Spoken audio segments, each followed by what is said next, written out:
Hello and welcome to Sodakmodelcars. My name is Adam.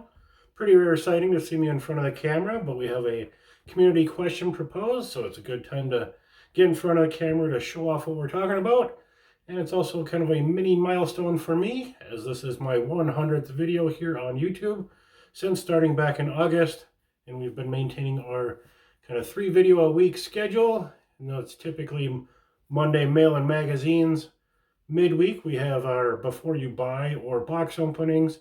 And then sometime around the weekend, we do a weekly update and or kind of the final video releases. So that's how we've made it to 100 so far, and hopefully many more to go. But let's get back to the subject at hand. And this started off with Jason over at Hot Rod Model Cars, kind of asking his audience what their oldest kits were, or oldest and coolest kits were. And then Matt over at Model Car Videos kind of pushed that forward into a community question to again ask us what our oldest and coolest kits are. And I'm all about the old stuff, so this should be a pretty cool series of videos. But let's get into my video. Figured I'd start mine off with a little bonus. Again, I had mentioned that Monday Mail and Magazines, which is a series on my channel in which I feature vintage automotive and or model car magazines. So I figured why not? I'll grab my oldest one out of that stash since we're talking about old stuff. And that is Carcraft from January of 1956. Pretty cool little magazine. Love the old 50s pocket-sized car magazines, hot rods. And love seeing the vintage hot rods as they were back in the day. One quick little featured one in this one is the NHRA National Championship Drag Races of 1955, held in Great Bend, Kansas. And what makes that really cool is that is the very first ever NHRA drag races held. So that's pretty cool to see it from back in the day. So if you'd like to see that one, stay tuned to my Monday Mail and Magazines. That should be coming up in the next month or two. But getting back to the subject at hand, the old car kits. I guess old is relative, so I figured anything older than me is going to be old, and everything is at least 40 years old that I'm going to show off. I picked out 10 or so kits to show off, and we'll kind of go in descending order from newest to oldest. So let's kick her off. From 1982, that is MPC's, the Dukes of Hazzard Cooter's Truck. Pretty cool kit, cool subject from the Dukes of Hazzard. And the old C10 or C20 tow truck is cool in itself. And another thing that makes this one cool is that it is still factory sealed. A little beat up, but again, factory sealed. I had won this one in a raffle. I'm not a collector, so I will plan on building this one at some point, but I will leave it sealed until I'm ready to do so. So that's a good one to start off with. And speaking of original sealed kits, we have from 1977, the 23T delivery van. This is one of the AMT T-numbered kits. Number is T400. Another thing that makes this cool, not only is it 1977 sealed, but this is the first edition, first release of this 23T delivery van. Again, I'm not a collector, just a builder, but picked it up for a really good price, a good building price, and should be nice and crisp inside. And just another T-Series AMT kit, 1951 Chevy Fleetline. Just a really cool car, really cool kit. This one is new, unstarted, mostly sealed inside. Give you a cool look there. Again, just a cool one to show off. And moving along, move on to Revell, 1970. We have the 54 Chevy Highboy. This is again 1970, which is the very first release of this 54 sedan car. The sedan delivery was released in 1969. I had just finished one of those with the drill sergeant decals on it. Give you a little spin around this one. Again from 1970, the original release of the 54 Chevy Highboy. Again, got this for like less than 15 bucks. Come pass it up. It is semi-started, kind of one of those that they start on the engine and give up after that. Kind of a weird thing in the hobby where they start the engine and that's all the farther they get. But moving on, that was the 80s and the 70s. So we're ready to hit the 60s. And that is 1966 with AMT's 58 Chevy Impala. Just a really cool subject. Again, I love Impalas. I love this AMT box art with the black border, white background, kind of the illustration on the front.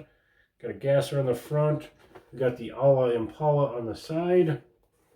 Again, this one is one of those, they started with the engine and kind of ended there. Just a couple of small parts that were painted. It looks like just craft paint even. So it should be a nice one to build up at some point. Should be nice and crisp, coming from 1966. So we're moving along and into the cooler, older ones that I'm really kind of happy with. And that is from 1963 or 64. The Silhouette debuted, the original car, in 1963. So I assume that this kit came out shortly after that. Again, this is Bill Cushenberry's Silhouette. Really cool kit. 3-in-1 customizing kit. Comes with that trailer and the car. I love these bubble top cars. And another thing that's cool about that kit is that I ended up with 2 of them. So that's really cool. And these are, one is partially started, and I think the other one's just got some stuff off the tree. So I look forward to building those guys.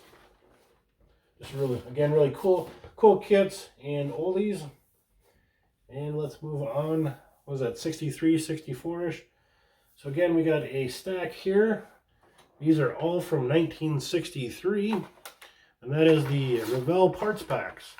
Again, maybe not a full kit, but first up we have the 32 Ford Bantam Roadster. Just a cool kit. I didn't pick this one up not too long ago. And to go along with that guy, we have the 23T Roadster body. Pretty cool kit. As far as I can tell, all of these Revell parts packs did come from 1963. And to go along with those, here we have the custom car interior parts. Tubular bumpers and grills. And we've got a second one of those. Pretty cool. We'll use those up. Here we have a chrome 23T Roadster frame to go along with that body. And then last of the parts kit is the Dragmaster Dragster chassis, which if you guys have seen my feature, this is kind of the true to the Moon Eyes kit. This is my second one I have of that. I have the first one built up, and I've got another sealed one in case I feel like doing another one down the road. But let's move on, kind of getting into the tail end of it and the really kind of special ones to me. I guess this one isn't overly special, but it is pretty cool. It is the 61 Buick Special Station Wagon. Cool little kit that came as a built up. I plan on stripping her out someday and rebuilding her up. But figured I'd just show that one off because it kind of has a sister. This is kind of a really special one. That is the 61 Oldsmobile F-85 Station Wagon. A Johan kit. My first Johan unbuilt, completely unbuilt. The body has been tampered with. It did have the wheel wells kind of rounded out a little bit, but I think I can get that repaired and built. But I'll give you a little peek inside. You know, a lot of it's still on the trees there. It is complete. Pretty cool to have both of these little GM station wagons. Here's the body. Again, you can kind of see those rear wells hogged out into the rear doors, but that is all that has been done to this guy. So I plan on fixing that up, or maybe finding a different body for it. But that's kind of a cool prize one in my possession. I have yet to ever own a Johan kit until I picked up this one, and it's a pretty special one to pick up. Love the long roofs, especially when they're GM. But that kind of does it for all the unbuilt kits. And we can move on to my oldest kit. And that is a 1958 AMT Pontiac Bonneville. Again, this is my oldest one. This would have came out in '58. As far as I can tell, there was no other releases of this guy. Picked it up in a trade. It is some of my favorite cars. That kind of mid to late '50s GMs, all the Pontiacs, Buicks, Oldsmobiles, even the Chevys, of course, are popular, the Tri-5s. But I really look forward to seeing what everybody else shows off. I love all the old stuff. Obviously, if you've watched my channel, I'm kind of really into the '60s and older. So with that, we'll see you later.